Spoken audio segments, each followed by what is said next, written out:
bring in Monica Alba now, because Monica, we talk about Joe Biden's opponent here, the incumbent president, Donald Trump. He is, by all indications, set to go out to Kenosha, Wisconsin tomorrow. What can we expect from the president on that visit? What kind of message is he planning to bring? And also, I know there's been some conversation, some sort of suspense here, I guess. Has there been outreach to Jacob Blake's family from the White House? Is there any possibility of a meeting between the president and his family? What's happening on that front as well?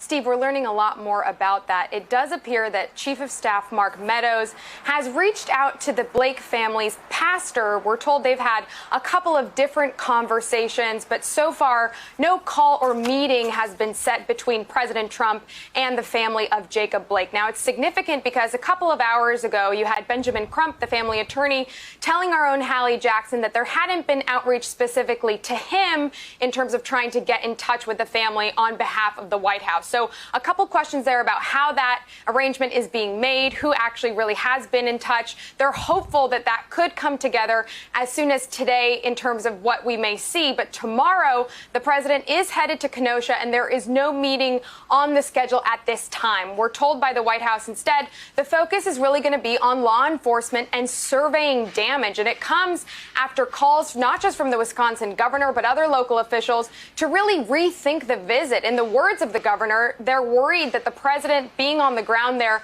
could hinder the healing process. But the White House wanted to proceed with the visit, saying he absolutely will be going forward. But there were a lot of questions raised earlier when White House Press Secretary Kayleigh McEnany said that the outreach was being efforted, but that no contact has been made. So we hope to learn more about that at a White House press briefing that is also scheduled to happen in the next hour. But it's notable as the president goes to Kenosha tomorrow. Of course, Wisconsin, a key battleground state, but the Trump campaign feeling very confident that a law and order message is something that's going to be critical. They even held a campaign press call on that earlier today, similarly knocking former Vice President Joe Biden's expected remarks in Pittsburgh later this afternoon, Steve.